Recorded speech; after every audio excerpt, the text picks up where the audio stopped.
அதுக்கப்புறம் வந்து பிச்சை எடுங்கன்னு சொல்றது. இதெல்லாம் எந்த வகையில சார் நியாயம்? அப்படின்னும்போது, உங்களுக்கு மட்டும் தான் உலகமே தெரியும். நீங்க மட்டும் ரொம்ப அனுபவசாலி. நீங்க மட்டும் ரொம்ப புத்திசாலி அப்படிங்கிற இடத்துல ஆரி பேசுறது வந்து கொஞ்சம் கூட நல்லாவே இல்ல. ஆ ஓகே. உங்களுக்கு ஒரு சான்ஸ் கிடைச்சிருக்கு. நீங்க அந்த இடத்துல இருக்கீங்க. அந்த பொசிஷன்ல இருக்கீங்கன்றதுக்காக முன்னாடி இருக்கவங்க முட்டாளுன்னு நீங்க பேசுறது சரியில்ல தானே! அந்த சந்திரமதி அப்படிங்கிறவங்க, அவங்க வந்து 3 பொண்ணுங்களுக்கு நடுவுல அவங்க 3வது பொண்ணா வளர்ந்துருக்காங்க. அதுக்கப்புறம் வந்துட்டு அவங்களும் லைஃப்ல நெறைய ஸ்ட்ரகிள் பண்ணியிருக்காங்க. இவ்வளோ நாள் மத்தவங்களுக்காக வாழ்ந்ததாவும், இனிமே தனக்கான விஷயத்துக்காக ஃபோக்கஸ் பண்ண போறதாவும், 35 இயர்ஸ்ல நான் இதுக்கான விஷயத்த இப்ப எடுத்து வைக்கிறேன் அப்படின்னு சொல்லி அவங்களுக்கான விஷயத்த பேசும்போது, ஆனா இப்போ வந்து உடனே ஒரு வெங்கடேசன் வந்து சொன்னது வந்து சோறு பிக் பாஸ்க்கு சோறு போடுறேன்னு சொன்னோனே, அப்படியே வந்துட்டு நீங்க வந்து கண்டஸ்டன்ட்ஸ்க்கு பிச்சை எடுக்க ஆரம்பிச்சுட்டீங்களா? ஆரி சார் இல்ல ஜட்ஜஸ் அப்படின்னு தான் நம்ம கேட்க வேண்டியதா இருக்கு. ஒருத்தர் சோறு போடுறேன்னு சொன்னோனே அவன கல்ல தூக்கி வச்சு கொண்டாடுவீங்களா? அப்படின்னும்போது, அப்போ பிக் பாஸ் அப்படிங்கிற ஒரு ஷோவ நீங்க ஹைப் குடுத்து அதோட பெஸ்ட் ஷோ அந்த ஷோல சான்ஸ் கிடைக்கிறது பெரிய விஷயம். எனக்கு அண்ணன்லாம் நாங்க சான்ஸ் குடுக்க முடியாது அப்படின்னா, அந்த வீட்டுக்குள்ள போனதுக்கப்புறம் அவங்கவங்க ட்ரெஸ்ஸிங் சென்ஸ் எப்படி இருக்கு? இல்ல வந்து அந்த பிக் பாஸ் அப்படிங்கிற வாய்ஸ் யார் யார் கிட்ட வழியும்? இதெல்லாம் நாங்க இத்தனை சீசனா பார்த்துட்டு தானே சார் இருக்கோம். அப்படின்னும்போது ப்ராப்பரா வந்துட்டு நியாயமா இருக்கிறவங்கள டக்குனு வெளில தூக்கி எலிமினேட் அப்படின்னு போட்டுருவீங்க. ஒண்ணுமே இல்லாதவங்கள உள்ள வச்சு ஓட்டுவீங்க அப்படின்னும்போது, கமெண்ட் மேன் ஷோல மட்டும் ரொம்ப அப்படியே நியாயம் பேசுறீங்களே அப்படிங்கிற மாரி தான் இருந்தது. அப்போ அவங்க சந்திரமதி வந்து சொல்றப்போ இந்த இடத்துல வந்து அ அவரு வந்து வெங்கடேசன் சொல்லுவாரு. இப்ப வந்து நீங்க பிக் பாஸ் போனா உங்களுக்கு மட்டும் தான் நல்லது நடக்கும். ஆனா நான் பிக் பாஸ் போனா இந்தியாவுக்கே நல்லது நடக்கும். தமிழ்நாட்டுக்கே சாப்பாடு போடுவேன். இந்தியாவுக்கே சாப்பாடு போடுவேன். இந்தியாவே வந்து பிக் பாஸ்க்கு சோறு போடுவேன். இந்தியாவுக்கே நல்லது நடக்கும். எனக்கு கீழ இப்ப 7 பேர் வேலை செய்றாங்க அப்படின்னு வாய மட்டுமே வச்சு வாய், வாய், வாய், வாய்.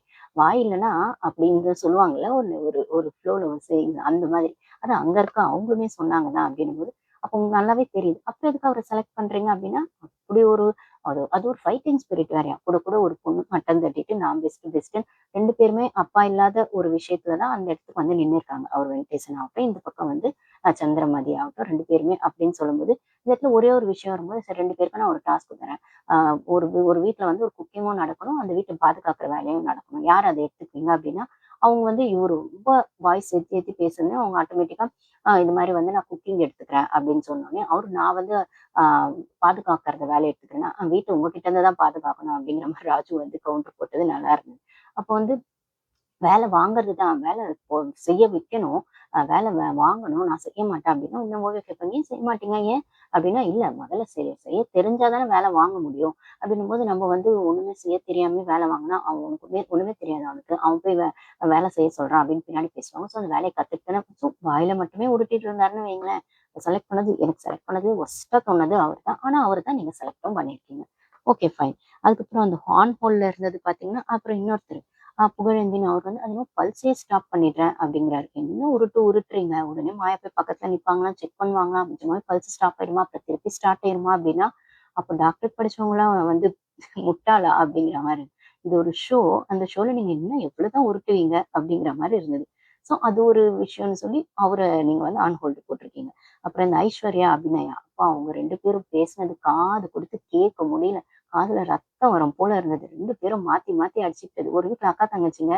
சும்மா ஒரு சின்ன ஒரு சண்டை வந்துட்டா போட்டு உன் ட்ரெஸ் இது, என் ட்ரெஸ் இது, எதுக்கு நீ எந்த போட்ட? எதுக்கு நீ எந்த எடுத்த? அப்படின்னு மாத்தி மாத்தி சண்டை போடுற மாரி அப்படி இருந்தது.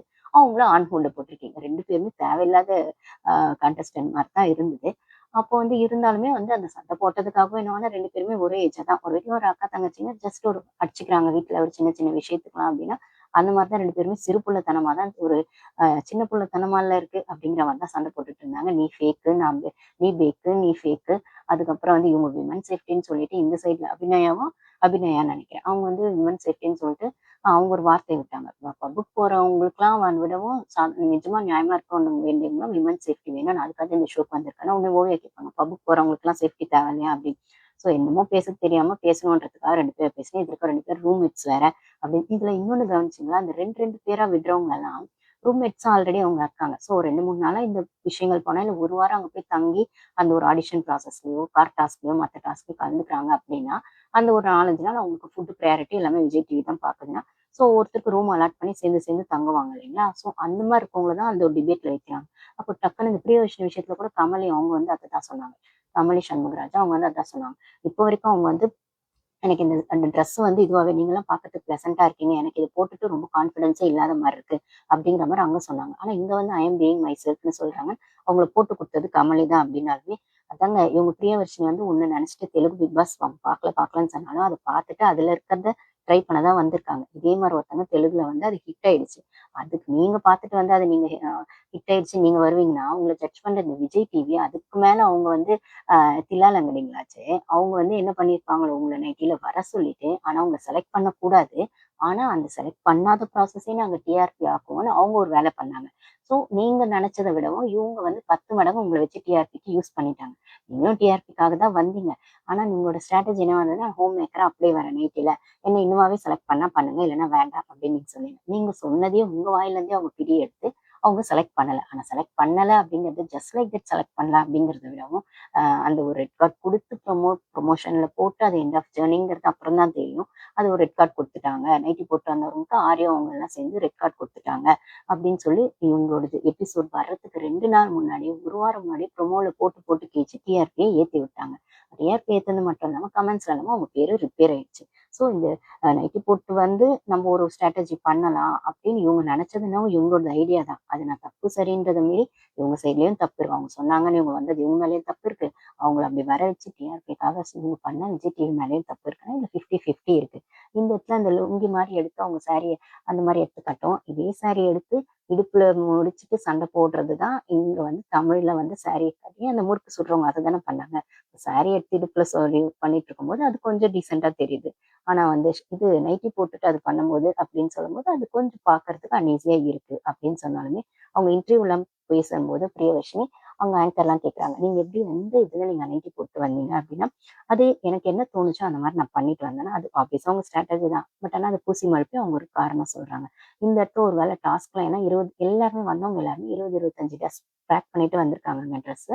அங்க 2, 3 நாள் இருக்கணும்போது, ஸோ அது பேக் பண்ணிட்டு வரும்போதே நம்மள வீட்டுக்குள்ள அனுப்பிச்சுருவாங்களோ, நெறைய டாஸ்க் வைப்பாங்களோன்ற மாரி அங்க வந்திருக்கு. பட் ஆனா ஒரு ஒரு நாள் ஒண்ணு ஒண்ணு வச்சிருக்காங்க. அந்த கார் டாஸ்க் ஒரு நாள் வச்சிருக்காங்க. அதுக்கப்புறம் சேர் டாஸ்க் ஒரு நாள் வச்சிருக்காங்க. இந்த ஆடிஷன் ப்ராசஸ் ஒரு நாள் போயிருக்கு. டிபேட் செஷன்லாம் கொஞ்சம் போயிருக்கு அப்படின்னு சொல்லும்போது, ஸோ பிசிக்கலா ஏதாவது டாஸ்க் வந்தா ஃபேண்ட் டீ ஷர்ட் தானே ஜென்ரலா போடுவாங்க. நீங்க நைட்டி போட்டு போனீங்கன்னா, அந்த ஆங்கர் கேட்கறாங்க. அது குமுதம்லயோ இல்ல ஏதோ ஒரு கலாட்டாலயோ. கலாட்டா பிங்க் தான் நெனைக்கிறேன். அதில கேட்கும்போது அவங்க சொல்றாங்க, இந்த மாரி அது எனக்கு கம்ஃபர்ட் இல்ல. பிளஸ் வந்து நைட்டில வர்றது ஓகேன்னு அவங்களும் சொன்னாங்க. அதுவும் ஒண்ணு. நான் வந்து உள்ள வந்து நான் என்ன சொல்றது? அது எனக்கு எந்த அளவுக்கு வந்து அத போட்டுட்டு பண்ண முடியுமோ, டாஸ்க் விளையாட முடியுமோ, அந்த கம்ஃபர்ட் ஜோன்ல தான் வந்தேன். ஸ்லிப்ஸ் போட்டுட்டு, ஷார்ட்ஸ் உள்ள போட்டுட்டு அந்த மாரி தான் நான் வந்தேன். அப்படின்னும்போது, அதுதான் அவங்க தூக்கி கட்டியிருக்காங்க போல இருக்கு. ஆனா ஜென்ரலா அது நைட்டி அப்படின்னும்போது தூக்கி கட்டும்போது அது ஒரு மாரி அன்ஈஸியா இருக்கும் பார்க்கறதுக்குன்னா, அது வேற லெவல்ல வந்து ஆ கான்ட்ரோவர்சி ஆயிடுச்சு. அதுக்கப்புறம் அவங்க வந்து, "ஆமா நான் நைட்டி போட்டு வந்தது தப்பு தான். என்ன விட்டுருங்க. இதோட விட்டுருங்க. கமெண்ட்ஸ்ல இதுக்கு மேல என்ன அடி அடின்னு அடிக்காதீங்கன்னு" கெஞ்சி அழற அளவுக்கு அந்த வீடியோ கலாட்டா பிங்க்ல உங்களோட வீடியோ பார்க்கவே கஷ்டமா இருந்தது அப்படின்னு சொல்லும்போது, ஓகே அவங்க ஒண்ணு பண்ணணும்னு வந்தாங்க. நீங்களும் அவங்கள வச்சு செஞ்சுட்டீங்க அப்படிங்கிறதுன்னும்போது 2 சைட்லயுமே தப்பு இருக்கு. இதுல இந்த இதுல இன்னொன்னு சொல்றாங்க, அவங்க விஜய் டிவில ஆல்ரெடி ஈவென்ட்ஸ்லாம் பண்ணியிருக்காங்க. கொஞ்சம் அங்கங்க அந்த மாயாவுக்கும் மத்த ஜட்ஜஸ்க்கும் கொஞ்சம் ஏதோ கனெக்ஷன்ஸ் அந்த பாண்டிங்ஸ் இருக்கும் போல இருக்கு. ஸோ அத நம்பி விஜய் டிவி வந்து ஏங்க அர்ச்சனாவே வந்து ஆரி சீசன்ல விஜய் டிவி எப்படி வச்சு செஞ்சாங்க? ஆரி சீசன்ல. இத்தனைக்கும் விஜய் டிவியோட பெரிய ப்ராடக்ட் அவங்க அர்ச்சனா. அப்படின்னு சொல்றதுல அந்த அர்ச்சனா, ஆரி சீசன்ல அந்த அர்ச்சனா அப்படின்னு சொல்லும்போது, இவங்கலாம் ஏமாற்றம். சான்ஸ் கிடைச்சா போதும் விஜய் டிவி எல்லாரையும் வச்சு செய்வாங்க அப்படிங்கும்போது, அது அவங்க ப்ராடக்ட்டா, சொந்த ப்ராடக்ட்டா, பக்கத்து வீட்டு ப்ராடக்ட்டாலாம் பார்க்க மாட்டாங்க. அவங்களுக்கு டிஆர்பி வேணும். அதுவும் பொண்ணுங்க டிஆர்பின்னா உங்களுக்கு அல்வா சாப்பிடுற மாரி பொண்ணுங்க போன சீசன்லலாம் பார்வ திட்டி திட்டி எந்த மாரி டிஆர்பி ஏத்துனாங்க அப்படின்னு பார்க்கும்போது, இது ஒரு நைட்டி அப்படிங்கிற விஷயத்த வச்சு டிஆர்பிய ஆரம்பிச்சிருக்காங்க. இன்னும் போக போக எவ்வளவோ இருக்கு. முனியம்மாவும் அந்த கேட்டகரில தான் வரப்போறாங்க. இப்போ வந்து முனியம்மாவ கொண்டாடுறாங்க. அப்புறம் தூக்கி தூக்கி கொண்டாடுற இவங்களே தான் டபக்குன்னு போட்டுட்டு அத வந்துட்டு டமால்னு கீழ போட்டுருவாங்க. அப்படி தூக்கி கொண்டாடுறவங்க. ஏன்னா அதுவுமே உங்களுக்கு டிஆர்பி தான் அப்படின்னு சொல்லும்போது, சனம் சீசன்லலாம் சனம் எப்படி அவுட் ஆனாங்கன்னு நம்மளுக்கு தெரியும். ஜாக்லின் சீசன்லாம் நம்ம பார்க்காததா? ஒவ்வொரு சீசன்லயும் பொண்ணுங்க வச்சு தான் இவங்க டிஆர்பி ஏத்துவாங்க. அந்த பொண்ணுங்க இவங்க திட்டி டிஆர்பி வாங்குறாங்களா?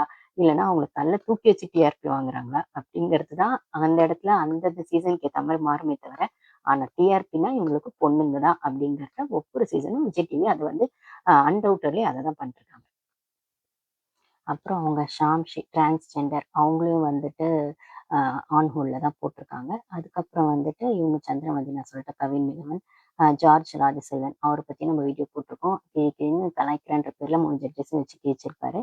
அதுக்கப்புறம் வந்துட்டு ஃபெரோஸ் கானு, இவங்க கரிஷ்மா அவங்க. அவங்க வந்து பார்த்துருப்பீங்க. அவங்க வந்து ஒரு புரொடக்ஷன் இதுவே இருக்கு அவங்க கிட்ட.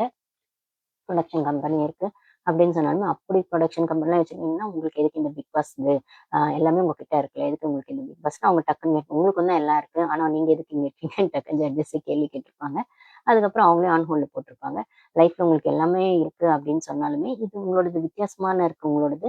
ஸோ நீங்க வந்து வெயிட் பண்ணியே இருக்க மாட்டீங்க லைஃப்ல எதுக்காகவும். இப்ப வெயிட் பண்ணுங்க அப்படின்னு சொல்லி ராஜு அந்த கார்ட குடுத்துருப்பாரு அப்படின்னு சொல்லும்போது, இந்த இடத்துல செலக்ட் பண்ணவங்க ஒரு பக்கம், ஆன் ஹோல்ட்ல போட்டவங்கள்ல நெறைய பேர்ல ரிஜெக்ட் பண்ணியிருக்கலாம். அந்த ஸ்பாட்டே ரிஜெக்ட் பண்ணியிருக்கலாம். ஏன் இல்ல செலக்ட் பண்றதுக்கான நெறைய ஸ்கில் அவங்க கிட்ட இருந்தது. ஆனா அவங்கள ஆன் ஹோல்ட்லயும் போட்டிருக்கீங்க. ரிஜெக்ட்டும் பண்ணல. ஒரு சிலர அப்புறம் செலக்ஷன் ப்ராசஸ்க்கு நீங்க எடுத்த ஆள் ஆல்ரெடி இந்த ஆஷா, அவங்க கொஞ்சம் ஃபேட்டியா இருக்காங்க அப்படிங்கிற மாரி தான் இருக்கும். அதனால நெறைய கான்ட்ரோவர்சிஸ் ஃபேஸ் பண்ணதாவும், நெறைய அது மாரி கிரிட்டிசிசம் ஃபேஸ் பண்ணியிருக்கோம் அப்படின்னு சொல்லும்போது, அவங்க வந்து மாயாக்கான ரெக்கமெண்டேஷன் அப்படிங்கிற மாரி பேச்சு அடிபடுது. ஸோ, அந்த இவங்க எந்த பேஸ்ல எடுக்குறாங்க அப்படிங்கிறத விடவும், இது ரெக்கமெண்டேஷன் ப்ராசஸ் மாரி தான் தெரியுது. பாலிடிக்ஸ் நெறைய உள்ள இருக்கு போல தெரியுது. ஸோ, இது எப்படி போகுதுன்னு பார்ப்போம். இப்போதைக்கு ஒரு 6, 7 பேர் செலக்ட் பண்ணி வச்சிருக்காங்க. இந்த டோட்டல் 50ல அந்த 6, 7 பேர் வச்சிருக்காங்க. அதுக்கப்புறம் அந்த ஆன் ஹோல்ட்ல போட்டவங்களுக்கெல்லாம் ஒரு டாஸ்க் வச்சு, அதுலேருந்து கொஞ்சம் பேர் எடுத்து, அதுக்கப்புறம் ஃபில்டர் பண்ணி டோட்டலா ஒரு 5 பேர தான் இவங்க உள்ள அனுப்ப போறாங்க. மேக்ஸிமம் 7 பேருக்கு மேல உள்ள அனுப்ப மாட்டாங்கன்னு நெனைக்கிறேன். ஏன்னா காமன் மேன் விஜய் டிவி செலிபிரிட்டீஸ்ன்னு தான் வரப்போகுது ஷோ. அப்படின்னு சொல்லும்போது, இந்த காமன் மேனுக்கு வந்து ஒண்ணு இவங்க அந்த விஜய் டிவி செலிபிரிட்டி கூட ஸ்ட்ராங்கா சண்டை போடுறவங்களா இருக்கணும். எண்ட் ஆஃப் த டே இவங்க விஜய் டிவி ப்ராடக்ட்ட தான் தூக்கி வைக்க போறாங்க. இருந்தாலுமே அந்த சண்டை போடும்போது அது இன்ட்ரஸ்டிங்கா டிஆர்பி வரணும்ல. அதுக்கு ஸ்ட்ராங்கா இருக்கணும். இல்ல விஜய் டிவி ப்ராடக்ட் இவங்க அடி அடின்னு அடிச்சா, அத தாங்கிக்கிறவங்களே இவங்க விக்டிமா இருக்கணும். அப்படிங்கிற இடத்துல ஒண்ணு இருக்கு. இதெல்லாம் இல்லாம அவங்க வந்து ஸ்க்ரீன்ல வந்தாலே ஜனங்களுக்கு ஒரு சுவாரஸ்யம் வரணும். இன்ட்ரஸ்டிங் வரணும். அது ஸ்லாங் பேஸ்லயோ, இல்ல கோமாளித்தனமாவோ, இல்லன்னா வந்துட்டு என்ன சொல்றது? இப்ப இந்த கராத்தேலாம் கத்துக்கிறாங்கன்னா, டெய்லி ஒண்ணும் அங்க கராத்தே பண்ண போறதில்ல. டெய்லி ஒண்ணும் அங்க பாட்டு பாட போறதில்ல. டெய்லி ஒண்ணும் வந்துட்டு இந்த தண்ணி புடிச்ச குடத்த வந்துட்டு பல்லுல தூக்கணும்னு சொல்ல போறதில்ல. அங்க குடுக்குற டாஸ்க்குக்கே அங்க வேல்யூ இருக்க போறதில்ல பிக் பாஸ் வீட்ல. வெறுமனே அங்க டெய்லி டெய்லி என்ன நடக்க போகுது? இல்ல டெய்லி டெய்லி என்ன சண்டை வரப்போகுது? யாருக்கும் முட்டிக்க போகுது? எந்த முட்டை யாருக்கு வரல? எனக்கு 1 முட்டை வந்துச்சு, உனக்கு 2 முட்டை வந்துச்சுன்ற பஞ்சாயத்து தான் போகுதுன்னா, இதுக்கு நீங்க இவ்ளோ அப்படியே இன்டர்வியூல வந்துட்டு ஆ அவ்ளோ டிசிப்ளின் பேசுறது, ப்ரொஃபஷனா வந்து அந்த இன்டர்வியூ அட்டெண்ட் பண்ணணும்னு சொல்றது, இன்டர்வியூக்கு இப்படி வருவீங்களான்னு கேட்கறது அப்படின்னா, இன்டர்வியூக்கு போறதுங்கிறது வேற. நீங்க ஸ்கூல் டீச்சர் இன்டர்வியூக்கு போறதோ, இல்லன்னா மத்த ஆஃபீஸ் இன்டர்வியூஸ்க்கு போறதோ, ப்ரொஃபஷனலா ஒரு இன்டர்வியூக்கு போறதோ. பிக் பாஸ் அப்படின்னும்போது, அது என்ன குவாலிட்டில நீங்க குடுத்துருக்கீங்களோ இத்தனை சீசன், அந்த குவாலிட்டி மைண்ட் செட்ல தானே ஜனங்க வந்து தங்கள ப்ரொஜெக்ட் பண்ணிக்குவாங்க அப்படின்னா, அப்படி ஒரு உண்மையான பிக் பாஸ் இப்படிதானே இருக்கு. ஏன்னா போன சீசன்ல நீங்க அரோராலாம் போட்டப்ப என்ன டிசிப்ளின் பண்ணீங்க? போன சீசன்ல திவாகர போட்டப்ப என்ன டிசிப்ளின் மெயின்டெயின் பண்ணீங்க? 4, 5 சீசன் கமல் சார் இருந்த வரைக்கும் ஓரளவுக்கு டிசிப்ளின் இருந்தது. ட்ரெஸ்ஸிங் சென்ஸ்லயோ, நீங்க குடுக்குற கன்டென்ட்லயோ ஏதோ ஒரு டிசிப்ளின் இருக்கு. இப்பலாம் என்ன டிசிப்ளின் இருக்கு? என்ன சொல்றது? இந்த சீசன்ல திருச்சி சாதனா கூட வர வாய்ப்பு இருக்குன்ற அளவுக்கு தானே நீங்க பிக் பாஸ் கண்டஸ்டன்ட்ஸ் எடுத்திருக்கீங்க. போன வருஷம் அந்த சாமியார்லாம் எடுத்தது என்ன?